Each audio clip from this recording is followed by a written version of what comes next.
آمن الرسول بما أنزل إليه من ربه والمؤمنون كل آمن بالله وملائكته وكتبه ورسله لا نفرق بين أحد من رسله وقالوا سمعنا وأطعنا غفرانك ربنا وإليك المصير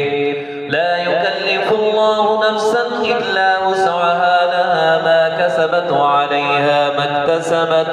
ربنا لا تؤاخذنا